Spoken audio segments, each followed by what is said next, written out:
Another major way that students can receive feedback is what I call the review.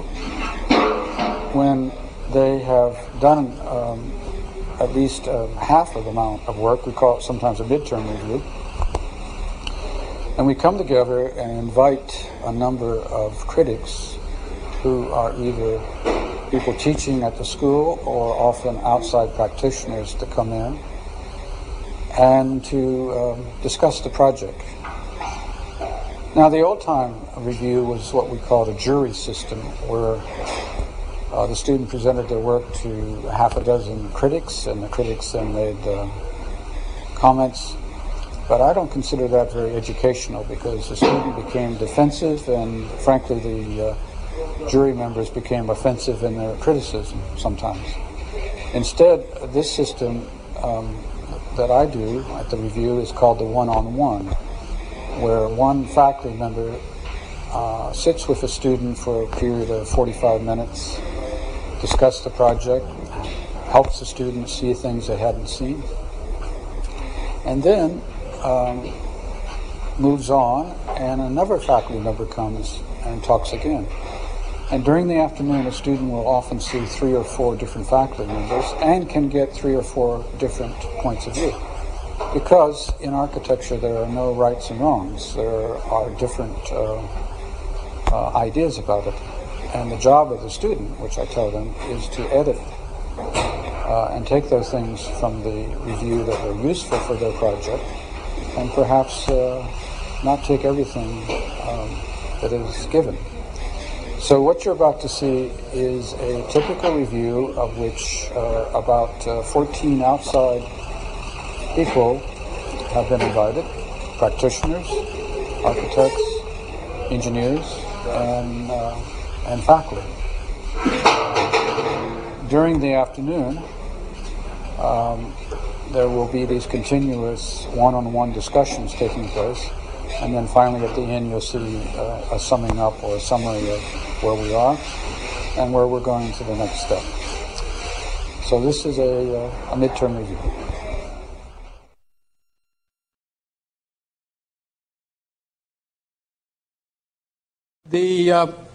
The intention of this course is several, but one is making architecture for people. Does anybody have Bill always has a laser pointer. Do you have one? Yeah. In fact, I think you've given me about a dozen so far that I lose. And I think it's the responsibility of architects of making places that are not only beautiful, but that, this is a better one. Not only beautiful as these Chinese water gardens, but a place where groups can be, one person can be, a lovers can be, you can take your photographs. It is a place of celebration. That's our responsibility. That's our job as architects. So that's part of the course, is making places that have all these different definitions. The other part of our course is this notion of nature and architecture, which I'll talk more about, but I find here that this is all built, of course, but it doesn't matter. It's all either nature or it's all built. It's all one thing. So in fact, this notion of building and nature I have problems with. I think building and nature is the same. One's growing and it takes longer, the other one's faster. So I want to get rid of that notion. Next. And it's about the place in between the sky and the water, or the sky and the land. Therefore, sky form and land form, that's the place where architecture takes place. Now, here's some of this nature or not. This is a Block Island, hay bale. I don't know if this is nature or architecture. I love it. It doesn't matter, but it's one of the two. This is Italy, where this is coarse architecture, but the nature makes it fuzzy, which it is. So it's that combination of the two. Next. There are times when my definition of good architecture is that if the building is not there, it would be better. Well, this is Block Island, the famous lighthouse, and somehow for me, this and this fit, as does the village. This is taken from my house of Block Island, fits with the land. That's the objective. if you can't make it so it fits into landscape and looks better, go home, because you don't want to muck it up, because we're mucking up the world at a great rate. Next. Here's some folks who did not muck up the world at all. In fact, produced some great things of beauty. This is in Canyon de Chelly, where the Native Americans built in here. Ah, there it is, and here. And the famous White House, which is in here. And it's difficult to know which is built and which isn't, but it's so obvious. This is a path in Canyon de Chelly that's been worn by feet. This is obviously a piece of granite put in the landscape on Block Island. Same thing. Next. And then, of course, is about building the ordinary and the extraordinary, which we get into more. Here's an ordinary Greek village, your common Greek village, a not so common boat, which is out of scale, but nevertheless, this is all built. You go around the corner and you find this quite extraordinary piece of architecture, which is the same system of construction as this. Next. Now, the first problem, there's two problems here today, and there's going to be another one after this. We're just getting warmed up, by the way. Was building in the landscape, and these are some examples. Fay Jones of one example, Gaudi that tries to imitate. Next. The master of the horizontal, Frank Lloyd Wright, which relates to the land better than anyone I know. And a piano, who relates to the sky better than anyone I know. Next, a vertical and a horizontal. The notion of transitions from the inside to the outside. We are not talking about Philip Johnson architecture where the glass bangs against the wall or the ground, but we're talking about transitions from the inside to the outside. Next.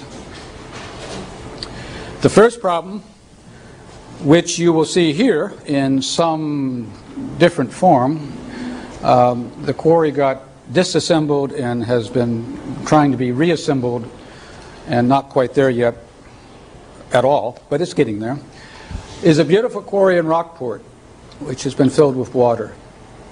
It's probably one of the most beautiful pieces of architecture I've seen around. And I didn't know it was here for many, many years. Next. This, of course, was all quarried and then abandoned, and then nature took over and eroded. And the first problem was that they had to build a place for our classroom, for me and them, somewhere on the quarry, which you will see examples of, such as this one here. And it couldn't exceed, I think, 750 square feet. Next. More pictures of this great quarry. Next, that we all thought we ought to move up to. There's some great architecture just sitting there. Made, but also, is it nature? Is it built? I don't know. Next.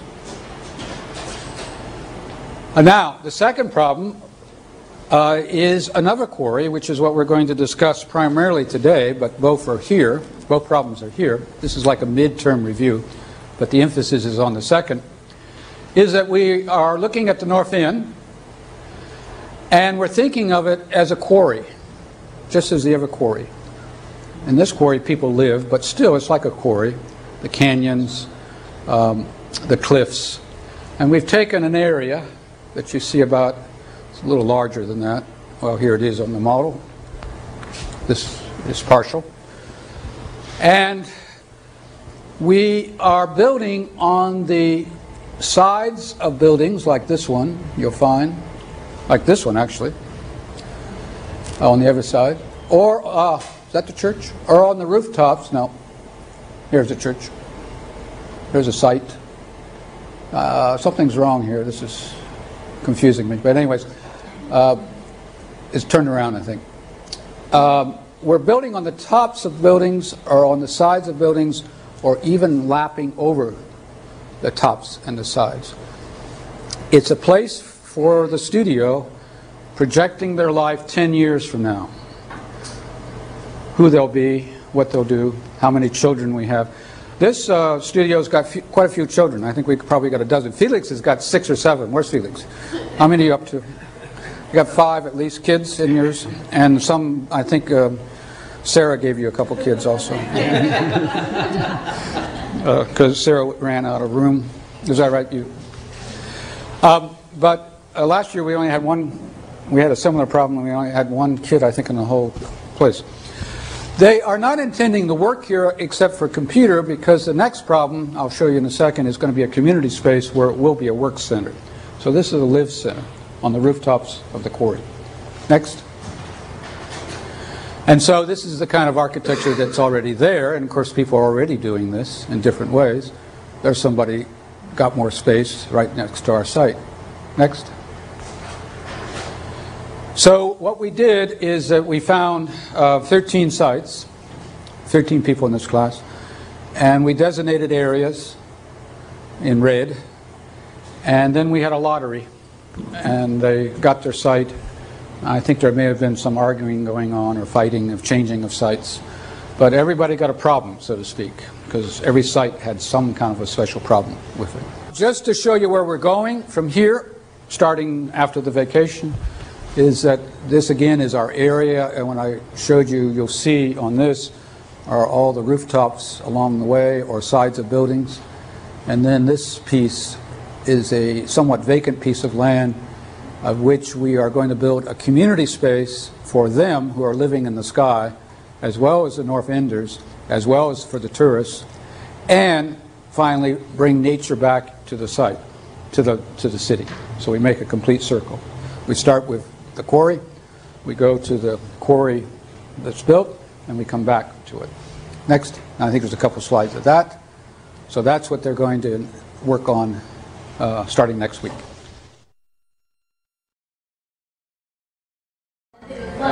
Last time, I mean, I had the 2 layers of grid, but then I could pretty much push the boxes out as much as I wanted to. Mm-hmm. So this time I restricted myself to like 5 different zones from the side. You can see like 1, 2. So I'm that'd be confused. 1. What do you mean 5 different zones?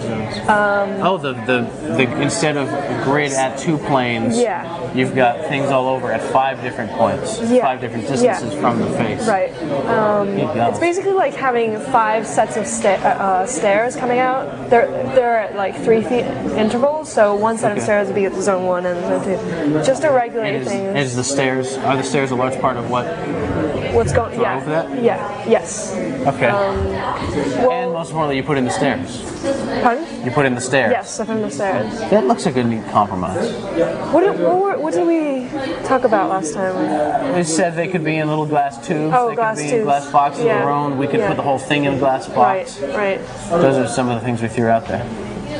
I mean, with having stairs outside, I mean, I was afraid of the diagonal like taking over the whole thing, so that's why I used glass. Plus, I put these square rectangular things in between them just to break it down and add more layering, I guess. Plus between here, or here. Yeah, so the walls aren't limited to the space needed by the stairs. They continue so that they fall within a rectilinear box. Right. And the language of the boxes themselves has changed a lot. Yes. Basically the window arrangement. The slit just didn't give enough light, and the way that I had the boxes here just made this make more sense because I was cutting things down and then like making them more. This seems like a compromise between what you had and what Jan suggested. Mm-hmm. It seems like he was pushing for multiple finishes and materials on each box. We can talk about a million things. One of them is structure, and frankly, you sort of shot yourself in the foot, or stole a lot of the strength that you had in the changes you made to the grid. Did you do it because you thought you needed to structurally for the stairs, or did the stairs sort of drive the different bars more conceptually? Sorry, you mean did I place the columns and the beams as a result of where I wanted to? No.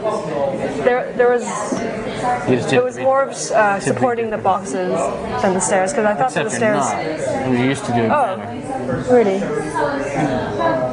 Well, maybe you are. A little bit. You started by saying you're in trouble. Now you're changing your tune. Well, I'm saying it was support a little, but definitely not enough. I guess the one that worries me the most is the high brown one. Mm-hmm. That one just sticks. And if you just dropped in a vertical or 2, I'd feel a lot better. At the corners, farthest from the wall. We're close Farthest to from the wall. it. It doesn't have to be right on the corner. We're close enough. Right now, you've got in elevation. You're asking a lot. You've got the wall. You got the box, and basically they're held up like that. Mm-hmm. If you could give me, that'd be one thing if you gave me a column there, but it could be there, it could be here, somewhere more than halfway out, so it's a decent cantilever. And if you gave me a plan, if they were, I'd love to have two. They don't have to line up with each other. One could be further back than the other. If there's a column, we'd be in better shape. There are a lot of wall-based things here that don't touch the ground. Hers doesn't touch the ground at all, and I think that's correct. Yours has always sort of grown out of the ground. I mean, I don't mind the fact that yours is on stilts touching the ground. And I wouldn't design around to get rid of it. I will say this, though.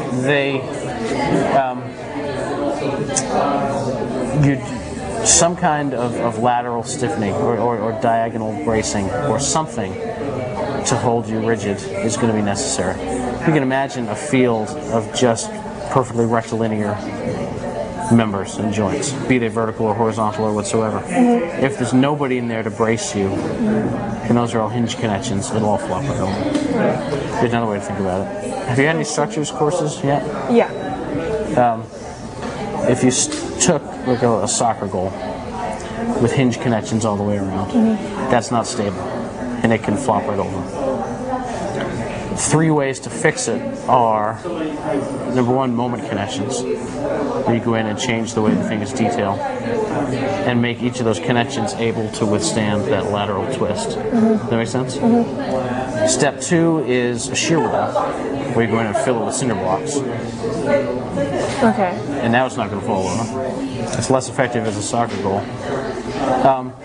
The third would be to brace it, to put in cables, something like that. And that's where he's headed. I think it'd be a shame because it's such a poem right now. You know, of a clear, limited, beautiful set of elements. And I think introducing that, A, would clutter it, you know, and detract from its beauty.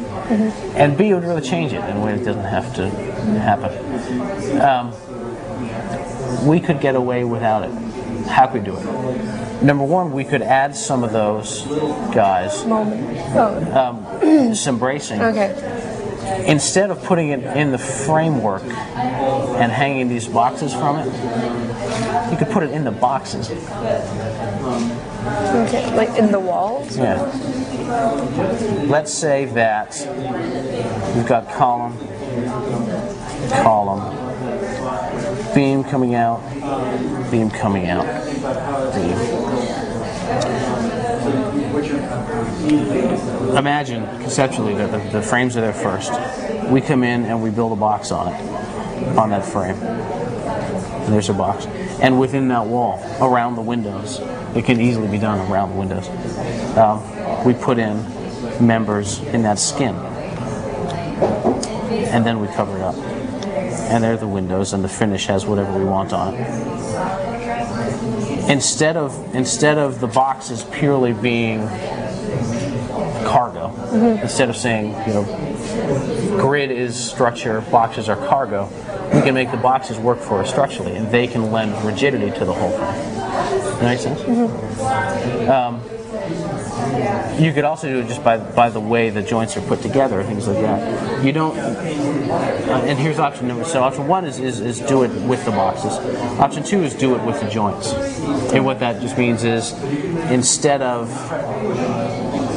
imagine these are tubular steel forms. Maybe that's what you want. Maybe it's not. But and we've got sort of 2 boxes coming together made of steel. Conceptually, the hinge connection may just be welded around the outside. To make it into a moment connection, it may just mean that there's an angle on it there. And the same thing on the bottom. And the weld is different or longer. It seems like a simple change. Conceptually, in the way it works, it's a very different change. We can do it without adding all that stuff. And by having those structures in there, you don't have to worry about where you place your windows, because it's not that you don't have to worry about where you place the windows, but with maybe an exception or two, you could always find a way to make it work without screwing up the windows that you want to put in. Okay. For example, I did a big building where we had to put in some of these brace frames, is typically what you call them. You got a whole building like that. Your structural engineer said, it's all going to fall over unless I have a brace frame somewhere. So let me do that, and let me do that, and let me do that. That's what they'll tell you. We had a building where that's exactly what he told me. I said, well, geez, that's the stairway, and I need to put the door there.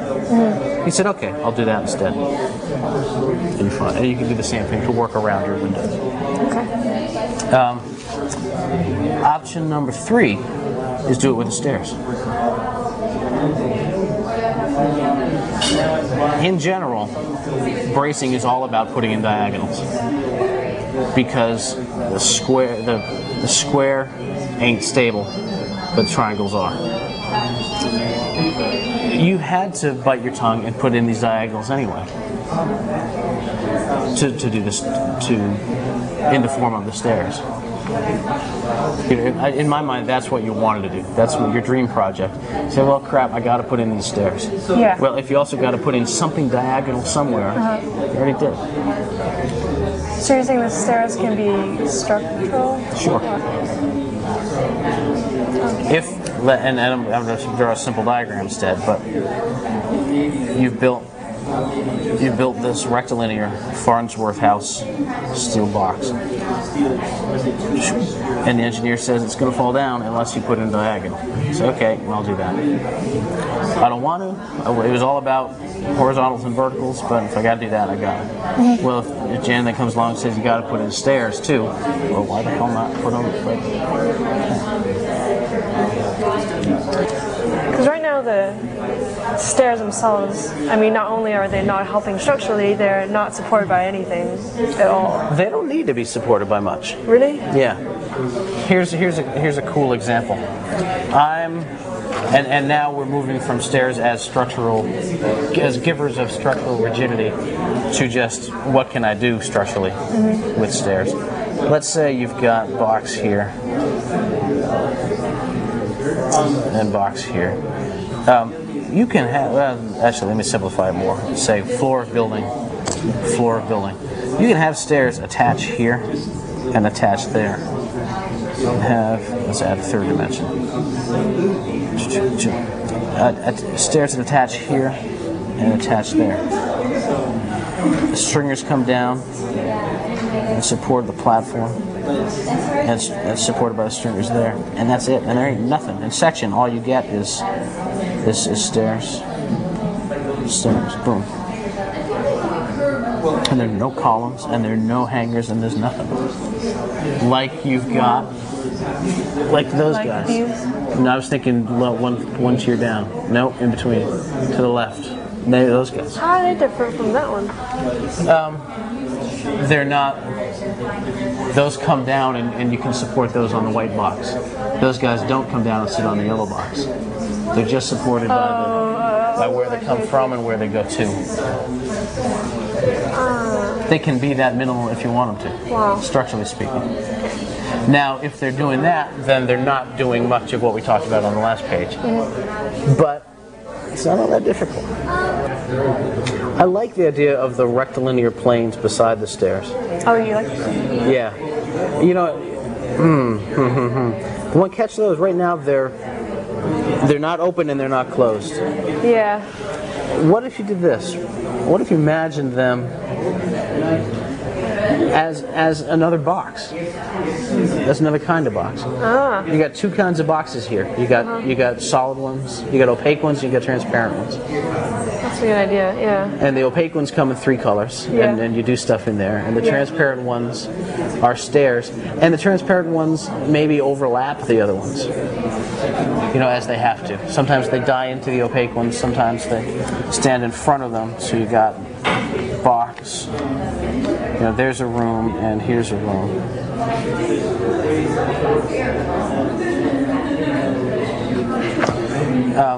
And there's a box that overlaps that guy a little bit, and then comes down, you know, and dies into that one. How am I doing? Yeah, I understand. Yeah, so he's opaque, and he's opaque, and the stairs are in these glass boxes in between, and they're all as light as can possibly be. The only I love the program, the idea of looking at the north end as the gorge, you know, as the valley, where you come in and glom onto the sides of buildings or hang off the top, and treat them just like the landscape. The catch is that we set ourselves up as completely different than all the other buildings there. You know, we're not treating them like colleagues that we have to get along with or have any kind of conversation with. We're just treating them like background. Whether you do that or whether you are more contextual, or you know, how you treat them is likely to be different, or is worth considering as you move on to the next program. You know, and to this. You mean to the community center? Yeah. In the community center, if it's really well, I can't. It's hard to say this without loading it with my own preference.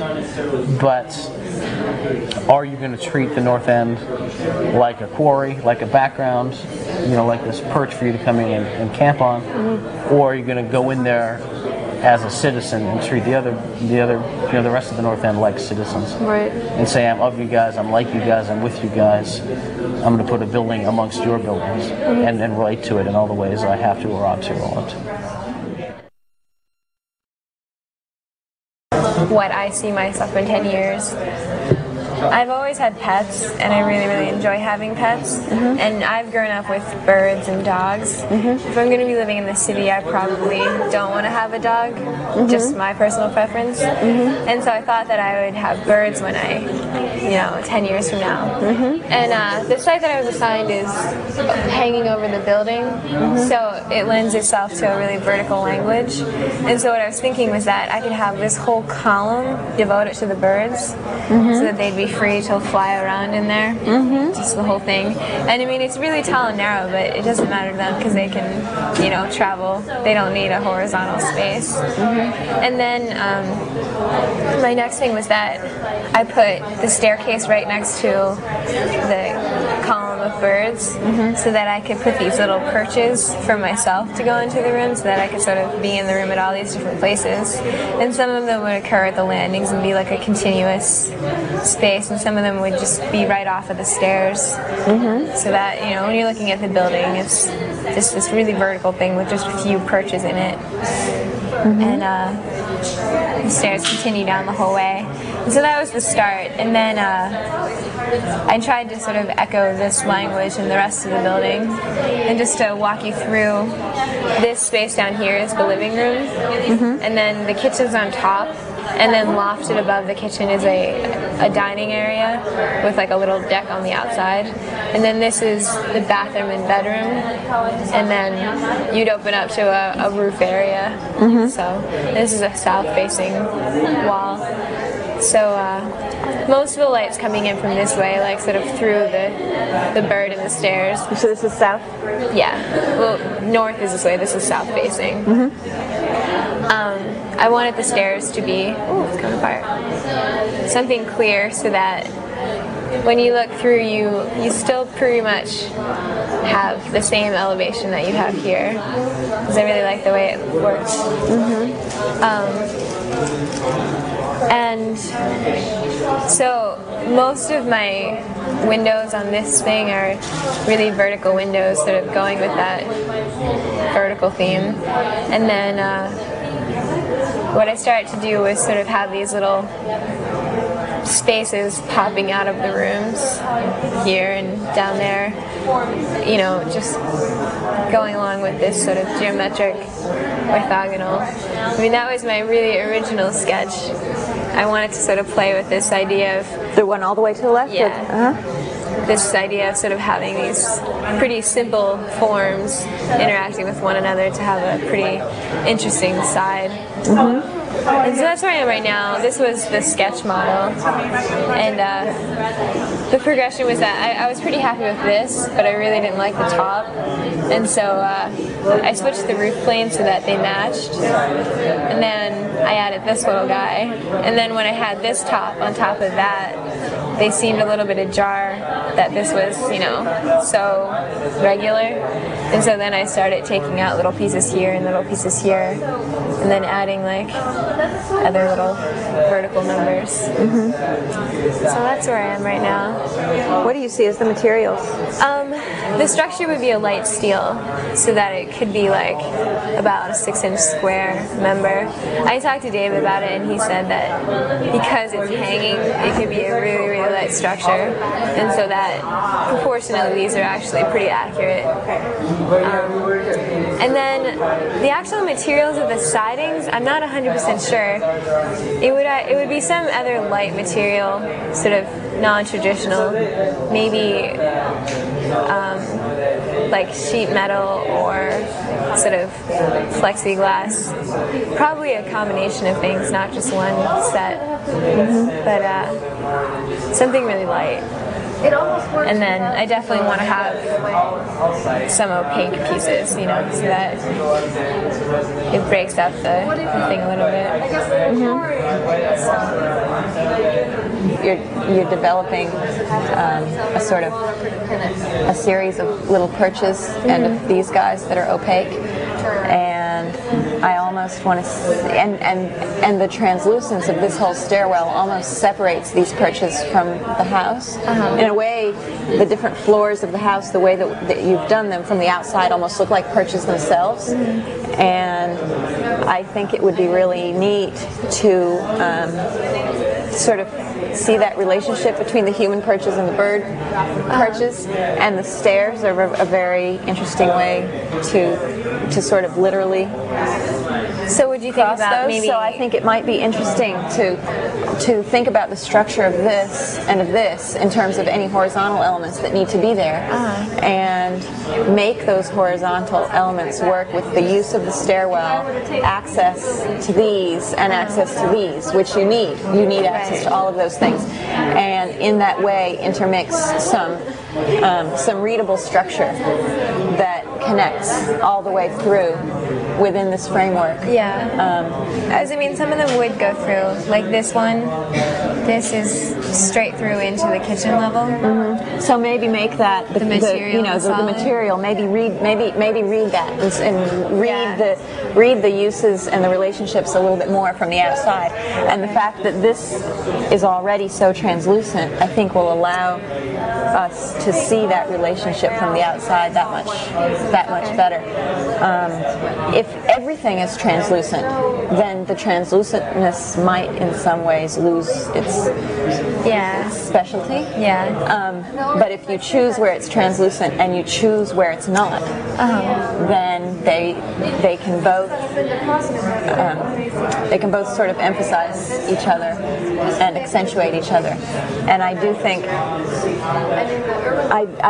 that, I don't know, in my mind I sort of see this network of almost branches or columns coming up, and then these little tree houses and bird houses perched down along the building, which I think is really interesting. And do you see the steel being, well, I imagine you do, and so you see this as the structural steel being exposed visually, and then having but it would be really, really light. I think the dimension somewhere 5 or 6 inches square is how thick it would have to be. So yeah, the structure would be exposed, but almost not there. I think that is very nice to sort of see that grid. I mean, but the point I give you with the dimensions is it would be a lot different if you had to have these like thick columns exposed, you know. But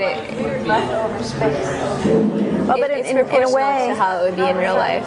In a way, I mean, it's also wouldn't have to be bad to have sort of see a few really heavy, strong columns, and then this light system building off of it. Sort of like when you, when you're in a forest, you see a bunch of tree trunks, and then there are these small limbs sort of everywhere, and this is what this is sort of starting to remind me of a little bit.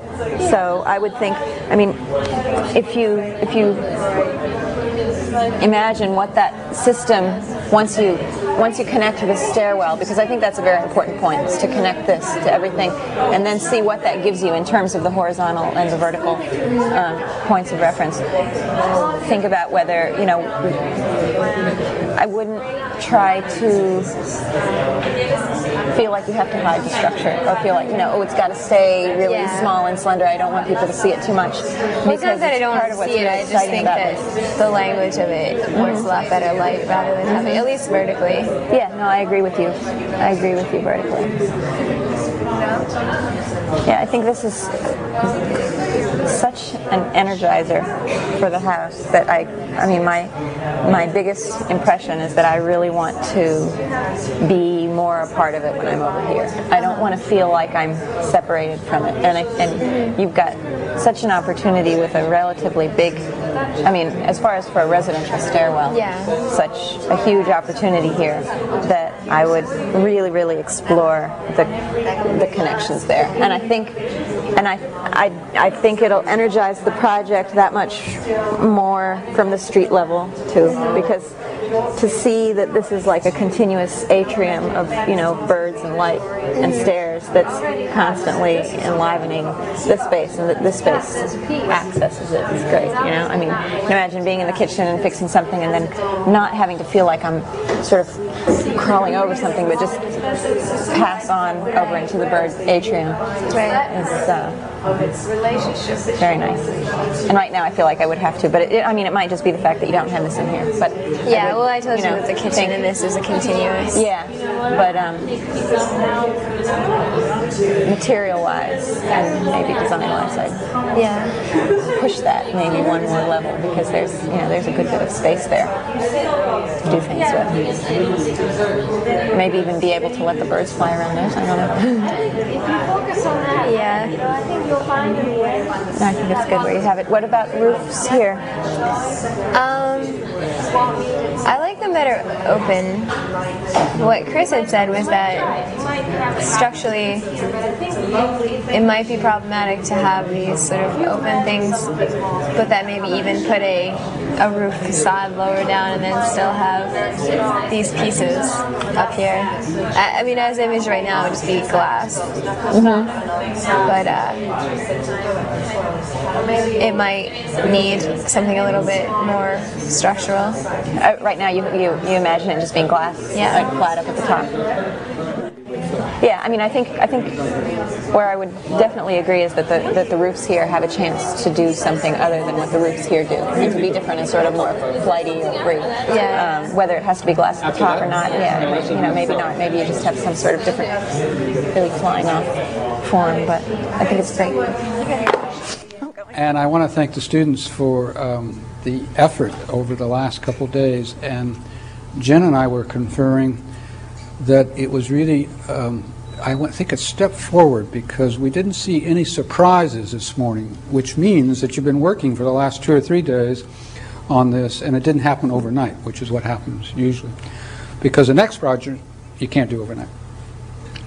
I also just want to say that I think everybody came a long ways in a short time on this project, and I'm very pleased with what we got.